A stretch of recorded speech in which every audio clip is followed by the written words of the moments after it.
From 1955 to 1973, the US and its allies waged a horrific and ultimately unsuccessful war in Vietnam, despite losing a relatively small 58,000 troops compared to 1.1 million for their enemy. The war was emotionally devastating for the American people and the military, and some 10% of servicemen in Vietnam would go on to experience PTSD at some point in their lives. One of the reasons the Vietnam War was so emotionally taxing was its guerrilla nature. In addition to fighting the conventional North Vietnamese Army, or NVA, American troops faced a force of South Vietnamese guerrillas known as the Viet Cong, the infamous Charlie. They were known for their unconventional tactics, especially booby traps that they set up around the jungle where Americans patrolled. On unfamiliar terrain and fighting a resourceful, dedicated foe, these terrifying traps were as destructive psychologically as they were physically, and they were responsible for many scars that Vietnam veterans still wear today on their minds and their bodies.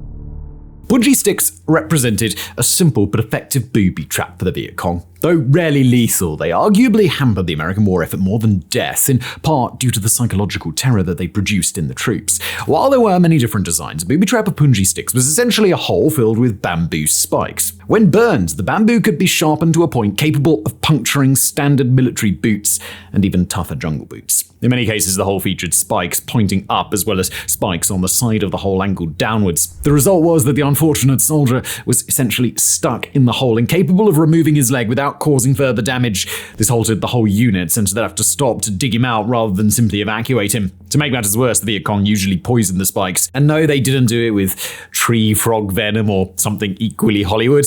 They did it with feces, from animals and from humans. This made infection likely, removing the soldier from combat for the foreseeable future. The Viet Cong got creative with Puni Sticks. Not only would they camouflage them under leaves and brush, they'd lay decoy traps the soldiers would avoid, only to find themselves falling into other types of traps or mines off the beaten trail.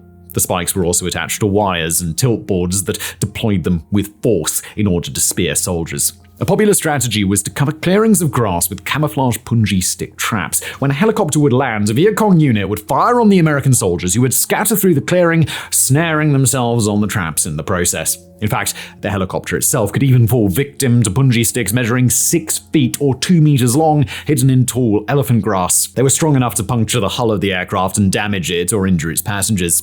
Puni Sticks were a terror for American soldiers, and they went to great lengths to combat them. Steel-soled boots provided some protection, but many men resorted to cutting ends off tin cans and wearing them around their lower legs like armor.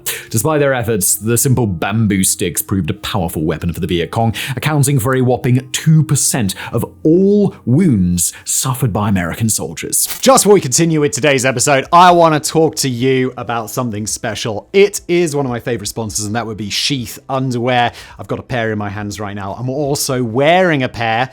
This pair have never been worn because showing that would be weird. Sheath create incredibly comfortable boxer briefs. If you're tired of boxers that are too loose or briefs that are too tight, Sheath is the perfect answer. Once you try a pair, you'll just order more. I started with one, and now my underwear drawer is just full of Sheath. It's just stuffed with them because all my other underwear got thrown away because I love Sheath so much. On hot summer days or intense workouts, they're perfect, but we're also heading into winter, and they just keep everything nice and snug and warm and no worry about it. They've got this unique dual pouch system, so all of your man parts go in specific places. Everything's nice and separated. There's no sticking, there's no discomfort. It's perfect. But if you're not feeling that today, I'm not today, then you could just wear them like regular underwear, which is fantastic. Sheath isn't just about comfort. It's the ideal holiday gift too. Imagine giving the gift of pure comfort and style.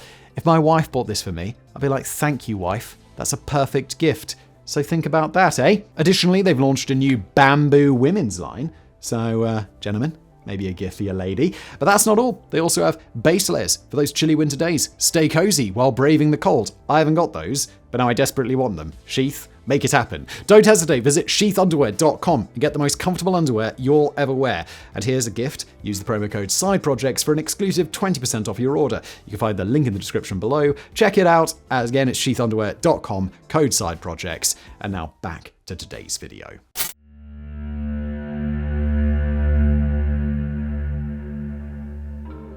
The Viet Cong apparently loved bamboo, and they certainly had plenty of it, allowing them to get a little bit creative. Bamboo whips were a bit more sophisticated than punji sticks, but operated on the same basic principle, impaling unwitting soldiers. Rather than burned, hardened bamboo, a bamboo whip utilized green bamboo that was springy and could be pulled back with tension and anchored on a tree or rock. A tripwire was then laid across the ground that would release the whip, which normally included a metal or bamboo spike at the end. When a soldier stepped on the tripwire, the bamboo whip would lash out at speeds of up to 100 miles an hour, 160 kilometers per hour, and then drive the spike into the soldier's body. Like a punji stick, the bamboo whip could be complemented with some feces to promote infection and take the soldier off the battlefield if he survived.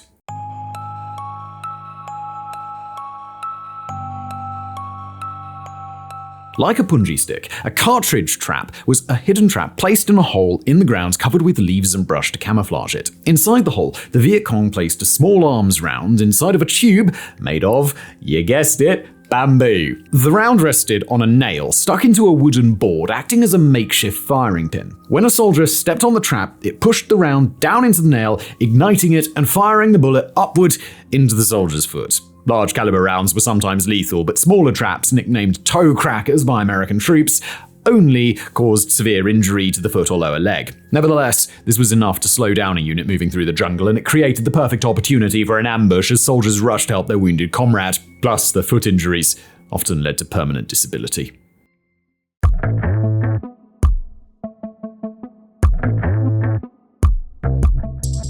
Although it might sound like something out of an old cartoon, pits filled with snakes were a real, waking nightmare for American troops in Vietnam, provoking psychological torment and real-world injury in commensurate amounts.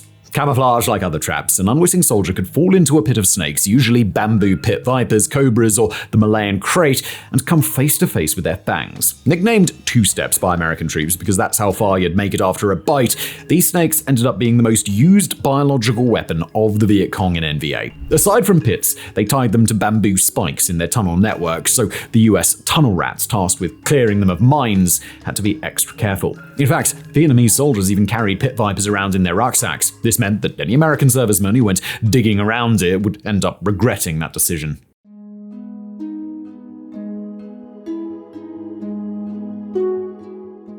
Presumably originally designed to protect camps from tigers, the Viet Cong's many tiger traps quickly became one of the American troops' most feared guerrilla devices. Like many of the others, sophistication and precision were thrown out of the window in favor of pure brutality, which had a much more severe psychological impact than a physical one. To make a tiger trap, Vietnamese soldiers simply suspended a large board up in the trees. They then put spikes all over it and added weight by attaching bricks and rocks. The board was attached to a tripwire that released the suspension when an enemy soldier triggered it, causing the board to crash down on them, impaling and crushing them. American troops also used the term tiger trap to refer to a more elaborate punji stick trap. In this case, a board was placed over a hole filled with punji sticks, supported only by a fulcrum. Just a step was enough to cause the board to drop away, leaving nothing between the soldier and the sharpened points of the spikes.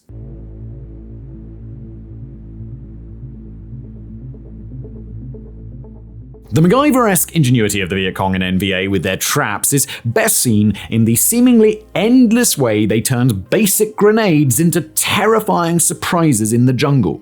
The simplest way was to lay a tripwire across a path attached to a grenade's firing pin. Trip the wire, pull the pin, detonate the grenade.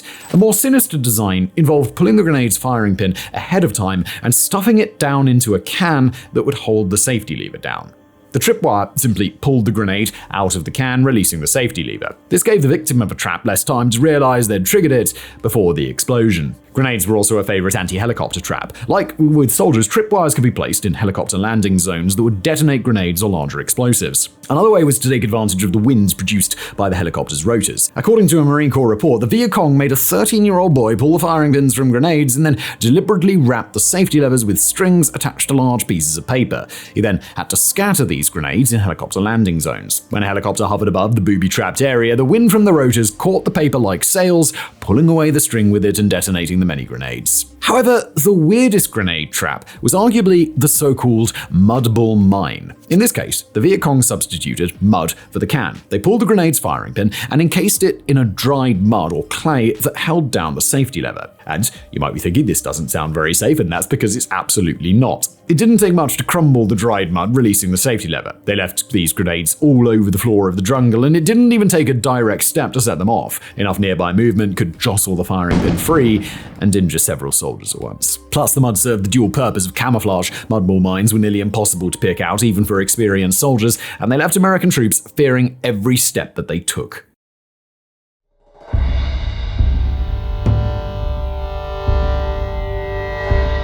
The Viet Cong and NVA quickly came to learn that American troops loved war trophies. Therefore, they rigged anything in their camp that they thought the Americans might like before they retreated. One of the most common was the flag. The Viet Cong realized fast that Americans loved capturing their enemy's flag, so they booby-trapped their flagpoles to blow up when the flag was lowered. This proved so effective that they even started flying flags at abandoned bases just to kill unwitting trophy hunters. As a result, American troops came to recognize trophy hunting as a dangerous activity. It quickly prompted the ominous adage, keepsake, lose hand.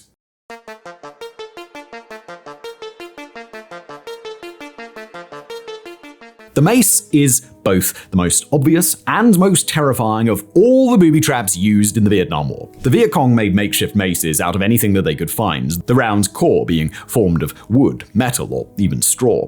The core usually measured 2 feet or 60 centimeters in diameter and weighed over 40 pounds or 20 kilograms. Whether tied on or welded, spikes were then attached all around the ball with sharpened points. This ball of death was then suspended from a tree by a rope and then pulled back and anchored with a tripwire laid across the enemy's path. When a soldier tripped the wire, the mace swung down and impaled him, to the horror of his comrades. Swinging maces proved to be one of the most lethal booby traps used by the Viet Cong because they usually struck the victim in the torso or the head. Now, you might be wondering how the Viet Cong didn't fall into these traps themselves, especially considering how well camouflaged they were. Basically, they created a code of natural formations that would clue friendly forces into the presence of a trap. For example, twigs thrown across the ground in a certain way meant that there was a mace trap just ahead, although it appeared like normal jungle brush to the American soldiers. The Viet Cong actually used this code to study the success of their traps and adjust their trapping strategy accordingly. They often returned to trap locations to see which had been triggered and how.